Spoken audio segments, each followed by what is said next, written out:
Gentlemen, honored guests, and distinguished dignitaries, a very good evening. It's my privilege to stand before you today as your host. And on behalf of the entire MERI fraternity, I, Sakshi, extend a warm and heartfelt welcome to Global Exchange Dialogue with International Faculty. Today, we come together to celebrate the power of knowledge, the beauty of diverse perspectives, and the boundless opportunities that arise from global collaboration. To begin this incredible journey of knowledge exchange, let us first take a moment to introduce one of the pillars of academic excellence, MERI College, one of the top B school of West Delhi. With an approval of AICTE, MHRD Government of India and affiliated with GGS IPO. Now, let us take a moment to introduce and acknowledge the prestigious Siam University. It was founded in 1965 as the first three private engineering school in Thailand. Siam University has become the fifth largest private university with a student body containing over 15,000 students across 13 programs, including an international and graduate program. With students from at least 15 nationalities, Siam University is ranked among Thailand's top 10 private universities and third for its population of international students by Thailand Commission of Higher Education, part of the Thai Ministry of Education. Ladies and gentlemen, we extend a heartfelt welcome to our esteemed guest. In a tradition with the utmost warmth, we present a rose flower symbolizing elegance and admiration. This token signifies a profound respect and affection for your presence here today. May I now request Anjali and Dia to present a rose flower to all the dignitaries.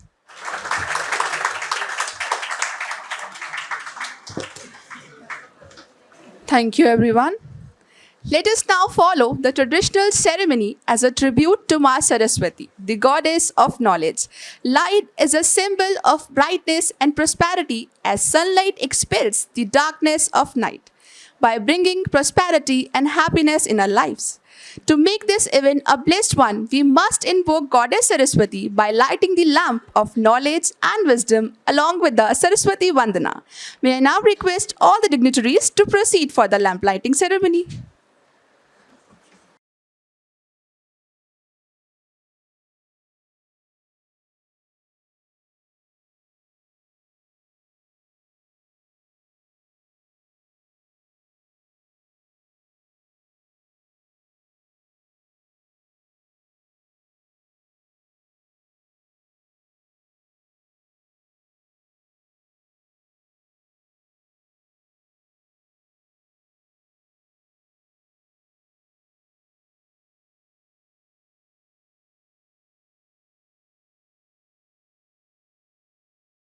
It's my honor to introduce Honorable Professor Dr. Rakesh Khurana, Sir, Advisor at MERI. Sir is the Pro-Vice Chancellor of IGNOU and the Founding Director of Electronic Media Production Center at IGNOU. He was also the founder and chairman of Knowledge E-Network India Limited, a pioneering e-learning company established in 2000. Sir has served on the boards at various esteemed universities, including MERI. Please join me in extending a warm welcome to Sir. Hello. Am I audible at the back?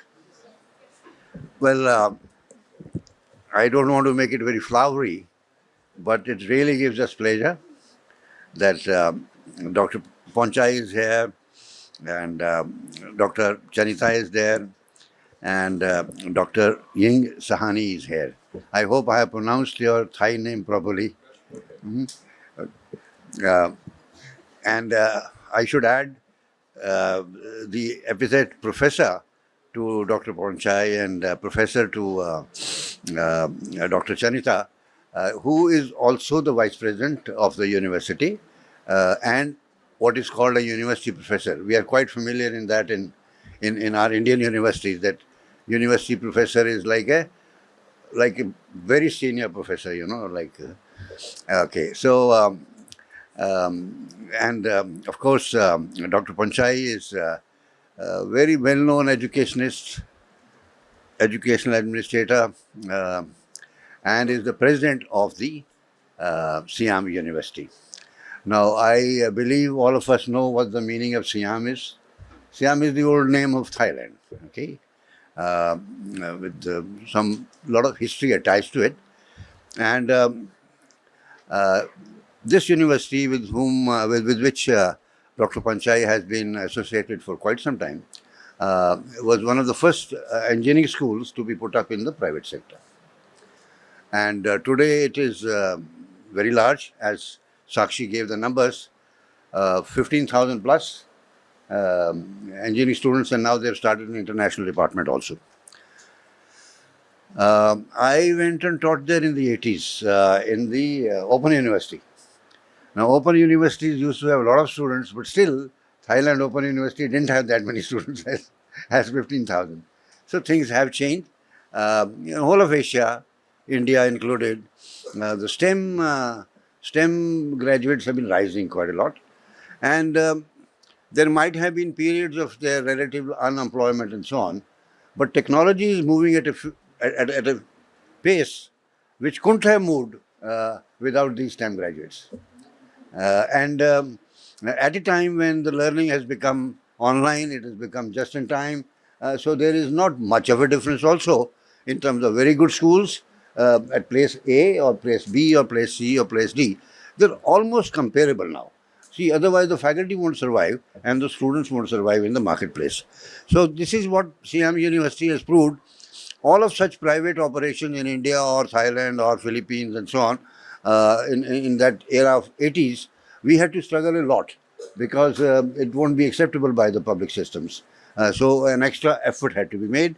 And these are the schools which have kind of more openness. For example, Siam University has students at least from 15 nationalities. Okay, sorry, Acha, she is the holder of the statistics there. She is the deep seek. She's the deep seek. She's the director in charge of international affairs. Yes, so it's right for her to correct. Maybe it's the agreements which are there in 15 universities, ma'am. Huh.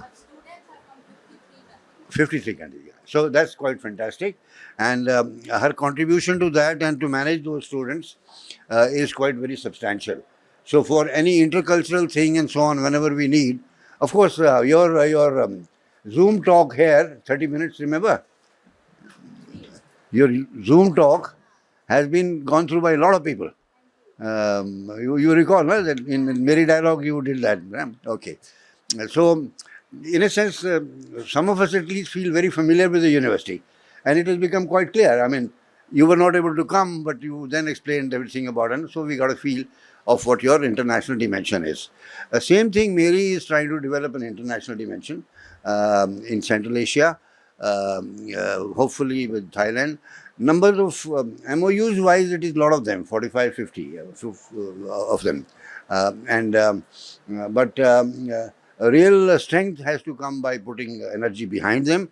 And where, of course, we find all this issue about private institution and university and so on and so forth, which you have licked very well, and therefore we have a lot to learn from you in that sense of how to survive in the environment in which public sector is supposed to be superior, but then you do it with the best of things. Okay, I will not take much of time. All of us are familiar with their biodatas. We can refer to the website these days and get the latest also on that. But they are all institutional builders. All three of them, I would say.